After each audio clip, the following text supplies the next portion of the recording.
ജിഷ വധക്കേസിലെ അന്വേഷണത്തിലെ അന്വേഷണ സംഘത്തിലുണ്ടായിരുന്നു. അപ്പോൾ ഇപ്പോൾ നിലവിൽ മലപ്പുറം കമ്മീഷണറുമായ ശ്രീ എസ് ശശിധരൻ ചേരുന്നു. സർ, എത്രത്തോളം നിർണായകമായിരുന്നു ഈ ഒരു അന്വേഷണ ഘട്ടത്തിൽ? ഈ കേസ് വളരെ ഒരു ചലഞ്ചിങ് ആയിട്ടുള്ള കേസായിരുന്നു. ഒരു തരത്തിലുള്ള ഒരു സൂചനയില്ലാത്തൊരു കേസ്. ആ കേസിൽ അന്നത്തെ ADG വരുന്ന സന്ധ്യ മേഡത്തിൻ്റെ കീഴിലുള്ള അന്വേഷണ സംഘം ഈ കേസ് ഏറ്റെടുക്കുമ്പോൾ 1 മാസം കഴിഞ്ഞിട്ടുണ്ടായിരുന്നു. ഞാൻ അന്വേഷണ ഉദ്യോഗസ്ഥനായിരുന്നു. കൂടെ അന്നത്തെ SP വരുന്ന ഉണ്ണിയായ സാറുണ്ടായിരുന്നു, മധു സാറുണ്ടായിരുന്നു, പിന്നെ എൻ്റെ കൊളീഗ്സ് ആയിരുന്ന സുദർശനും സോജനെല്ലാം ഉണ്ടായിരുന്നു.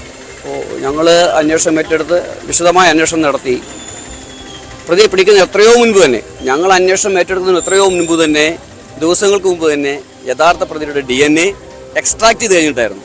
അപ്പോൾ യഥാർത്ഥത്തിൽ ആ വീട്ടിൽ നിന്ന് കിട്ടിയ മെയിൽ DNA ആളെ കണ്ടെത്തുക, അവകാശിയെ കണ്ടെത്തുക എന്നുള്ളതായിരുന്നു ഞങ്ങളുടെ മുൻപിലുള്ള ഒരു ദൗത്യം.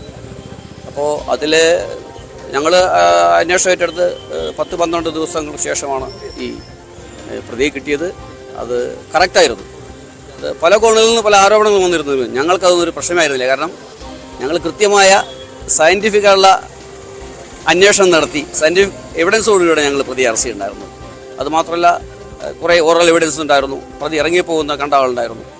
അപ്പോൾ അത് പഴുതടച്ച ഒരു കുറ്റപത്രം ബഹുമാനപ്പെട്ട കോടതി മുമ്പാകെ സമർപ്പിച്ചു.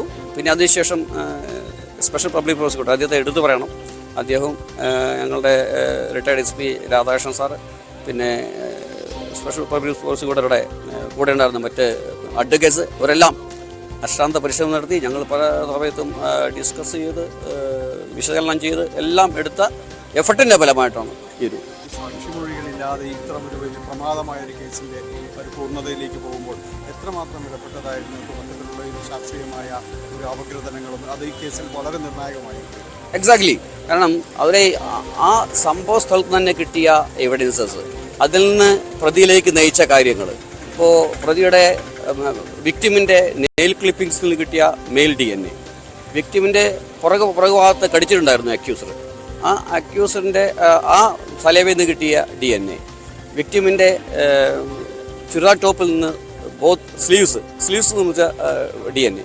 അതിലെ ഒരു കാര്യമുണ്ടായിരുന്നു, ഈ വിക്ടിമും ഈ പ്രതിയും തമ്മിലുള്ള മൽപ്പിടുത്തത്തിനിടയിൽ രക്ഷപ്പെടാൻ വേണ്ടി വിക്ടിം പ്രതിയുടെ കയ്യിൽ കടിച്ചിട്ടുണ്ടായിരുന്നു.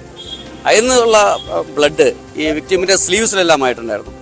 അതിൽ നിന്ന് കിട്ടിയ ബ്ലഡ് DNA, പിന്നെ വീടിൻ്റെ പുറകുവശത്തെ കട്ടളപ്പടിയിൽ നിന്ന് കിട്ടിയ ബ്ലഡിൽ നിന്നുള്ള DNA, ഇതെല്ലാം 1 and the same പേഴ്സൻ്റെ ആയിരുന്നു, ഒരേ ഒരു ആളുടേതായിരുന്നു. അത് ആ വ്യക്തി ആരെന്ന് കണ്ടെത്തലായിരുന്നു നമ്മുടെ ലക്ഷ്യം.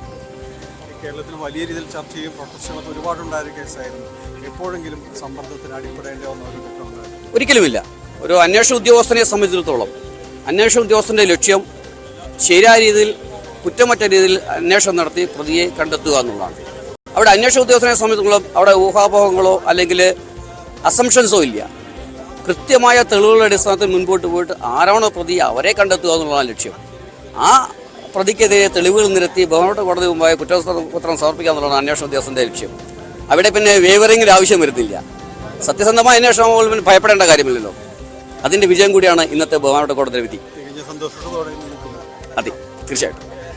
മലപ്പുറം ജില്ലാ പോലീസ് മേധാവിയാണ് അദ്ദേഹം. ഇപ്പോൾ ശശിധരൻ നേരത്തെ അന്വേഷണ സംഘത്തിൽ ഉണ്ടായിരുന്നപ്പോഴുള്ള കാര്യങ്ങളാണ് അദ്ദേഹം വിശദീകരിച്ചത്.